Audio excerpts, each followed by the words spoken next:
Today I'm talking about a team that is rarely mentioned on this channel.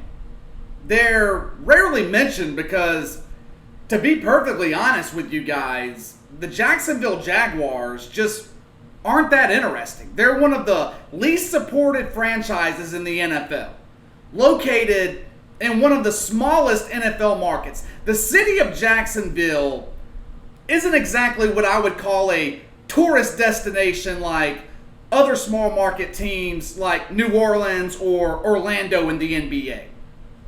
In short, Jacksonville sucks. I don't know if you've ever been there, but I'm not a fan. Now, my opinion might be a little biased because to me, Florida as a whole is a miserable state. Some of you guys may like Florida.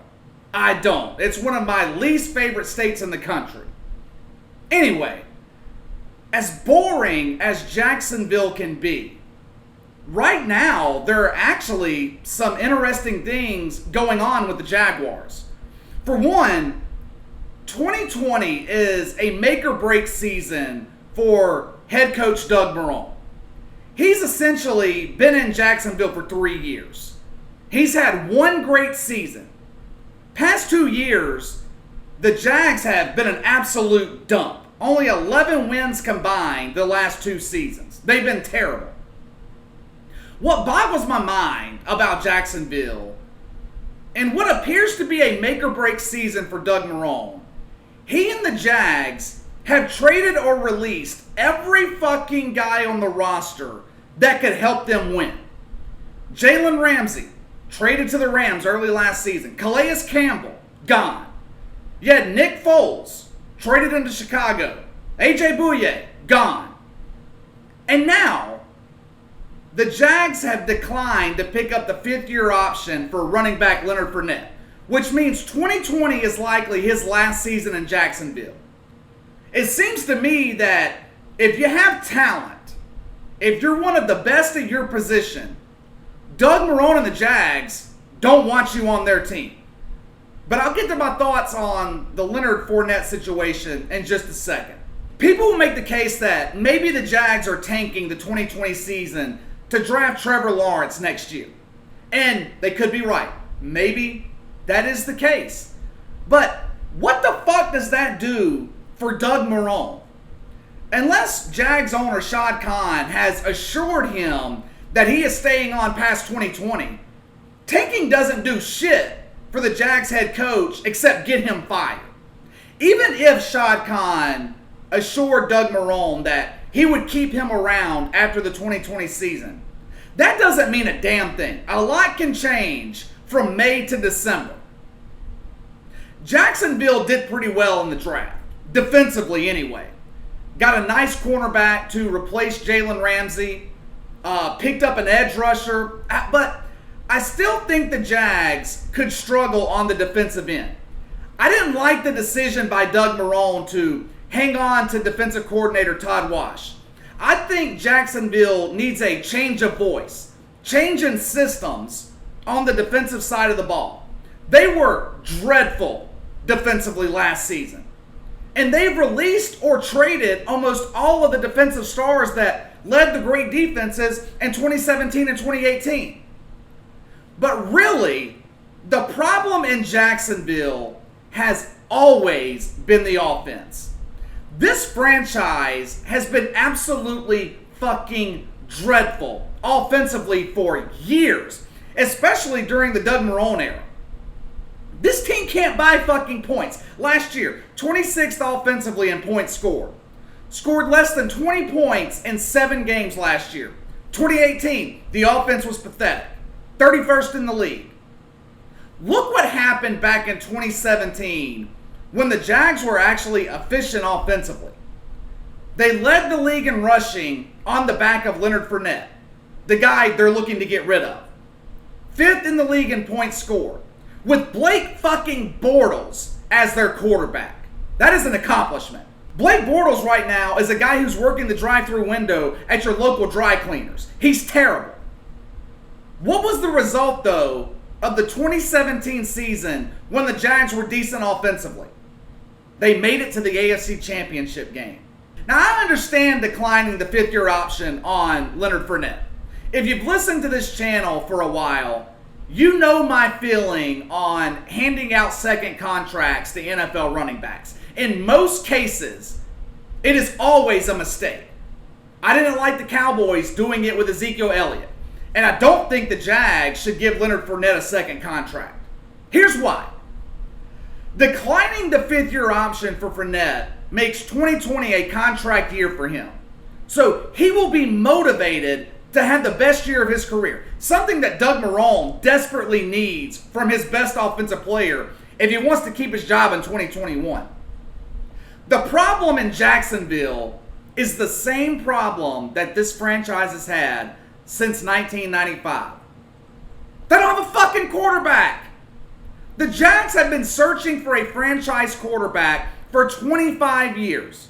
Mark Brunell is the best quarterback that this team has ever had. The rest of the names on the list are absolutely embarrassing. Guys like Jay Fiedler, David Garrard, Blaine Gabbert, Chad Henne, bum, bum, bum, bum. Recently, Doug Marrone has come out and said that Gardner Minshew is definitely his starting quarterback for the 2020 season. No doubt about it. We're going with Gardner Minshew. My God, the Titanic in Jacksonville has just hit the fucking iceberg. You mean to tell me that you are coaching for your job and you're going to trot out Gardner fucking Minshew as the guy in the huddle? Gardner Minshew, the fucking Minshew maniac. I took a lot of shit last year on this channel and on Twitter for my criticisms of Gardner Minshew. When the NFL world was falling in love with this guy with the 70 porn style stash, I was the lone voice of reason telling everyone this guy's not the real deal. Gardner Minshew was 1-3 against playoff teams last season. And I really don't count the one win because it was against the Titans with Marcus Mariota as their quarterback, not Ryan Tannehill. He lost to the Chargers by 35 points. He had 3 losses last year by double digits in games that he started. If you count all the games that he played in as the primary quarterback, he had 5 double-digit losses. Against the Falcons, with one of the worst secondaries in the league, Gardner Minshew completed 41% of his passes for 181 yards. You're meaning to tell me this is the guy that's going to rescue Doug Marrone? This is your savior? Doug Marrone can say whatever the fuck he wants about Gardner Minshew. I don't believe it. There's no way he's putting his career on the line with Minshew as his starter. That's why I think the Jags are actively pursuing Andy Dalton. I mean, it kind of makes sense. Jay Gruden's now the offensive coordinator in Jacksonville, coached Andy Dalton from 2011 to 2013 as offensive coordinator in Cincinnati. Marrone says that he wants to bring in Dalton as the, quote, veteran backup. I think he's bringing him in to compete with Gardner Minshew for the starting job. A job that Andy Dalton will win in training camp if he signs with Jacksonville. Now, that being said, I don't think Andy Dalton is the answer either. What I don't understand, why in the fuck did Jacksonville not trade with Detroit to grab the number 3 pick in the draft and draft a fucking quarterback? Tua would have been available. Justin Herbert. Either one of those guys would have breathed some life into this dead franchise. Now, in all fairness, there was a report that Jags general manager Dave Caldwell did contact the Lions about trading up, but nothing came to fruition, obviously. Likely because the offer wasn't good enough. Did Jacksonville offer Detroit both of their first-round picks? I don't know. I would fucking hope so. If they did, obviously it wasn't enough. If I were Dave Caldwell, I would have given the Lions whatever the hell they wanted within reason to get that number 3 draft pick. Detroit didn't need it. They have their quarterback. Think about this. What if Jacksonville didn't trade Calais Campbell to Baltimore for a 5th round pick a month before the draft? Detroit needed a pass rusher. I know Calais Campbell's 33 years old, but the guy is fucking durable. He hasn't missed a game in 5 years. Going into the 2020 season, Doug Marrone is one of 2 or 3 head coaches on the hot seat.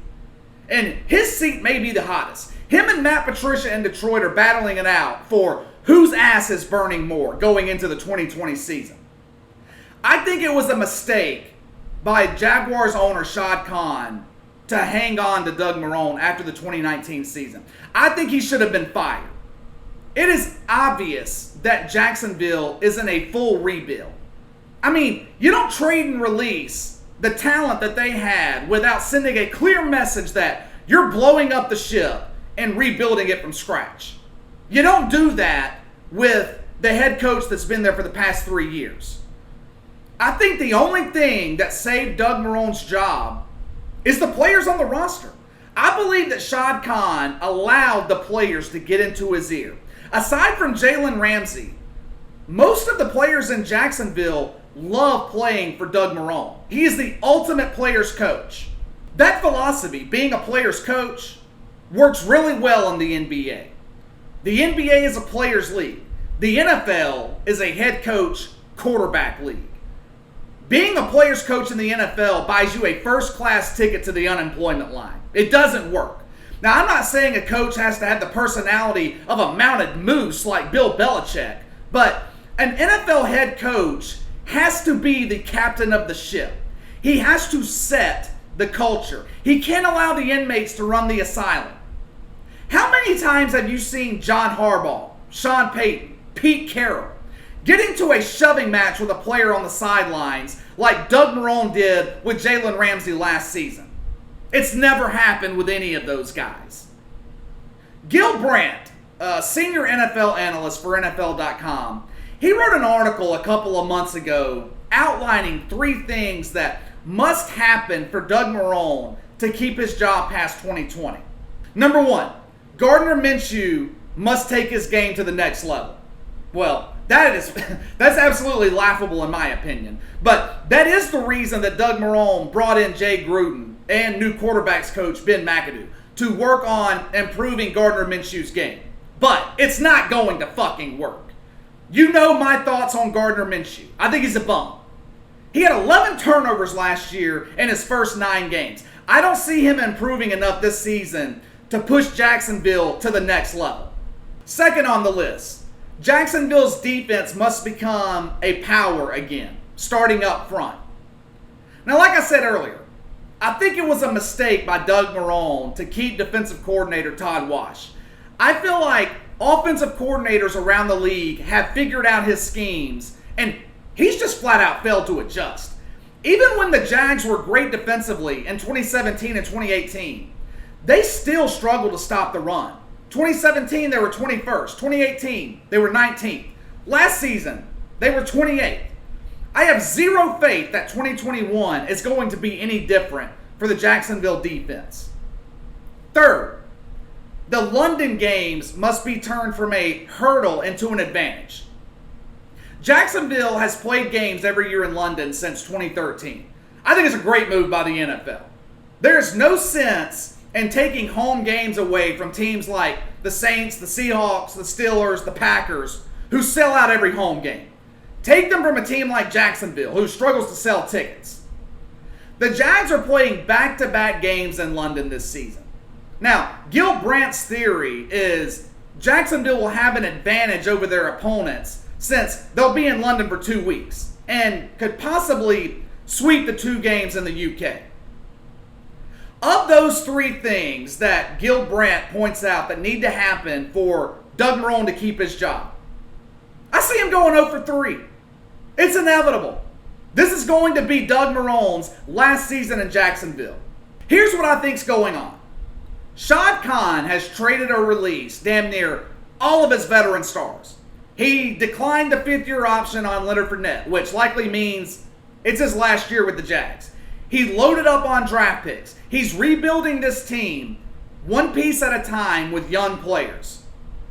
The only thing he's missing is a franchise quarterback. And there's a guy coming out of Clemson in 2021 that could be the guy this franchise has been looking for 25 years. Like I said earlier, I think the only thing that saved Doug Marrone's job last season was the players sticking up for him. Same thing happened in Atlanta with Dan Quinn. Shad Khan fired Tom Coughlin instead. Coughlin was the fall guy for the failure of the past 2 years, but he's gone now. So if the Jags struggle in 2020, which is likely, who is left to blame but Doug Marrone and general manager Dave Caldwell? No one. The AFC South is stacked. Houston is good, despite the fact that Bill O'Brien has no idea what he's doing. Deshaun Watson is able to overcome a lot of Bill O'Brien's incompetence. The Titans, loaded. The Colts are going to be good. Indianapolis was good last season. They were just derailed by injuries. Jacksonville is by far the worst team in the AFC South by a wide margin. It's not even close. Now, I happen to disagree with Gilbrand. I think it's playoffs or bust for Doug Marrone. If Gardner Minshew improves and the defense improves and Jacksonville still misses the playoffs, Doug Marrone's fucking out of there. The only thing that's going to save his job is making the playoffs. And I don't think Jacksonville stands a chance. I believe they're going to be worse this season than they've been the past 2 years. All right, that's all for today. Make sure to hit that like and subscribe button for me. Click that notification bell to receive all notifications from the channel. I appreciate those of you that have already done so. It goes a long way in helping support the channel. I appreciate the support. Leave me a comment in the section below. Let me know what you think about what's going on in Jacksonville. Will this be Doug Marrone's last season? Does he have to make the playoffs to save his job? Or do you agree with Gil Brandt? If Gardner Minshew improves, will that save Doug Marrone's job? Let me know what you think. You can follow me on Twitter at KC_BTL84. Enjoy the rest of your weekend, and I will see you guys next time.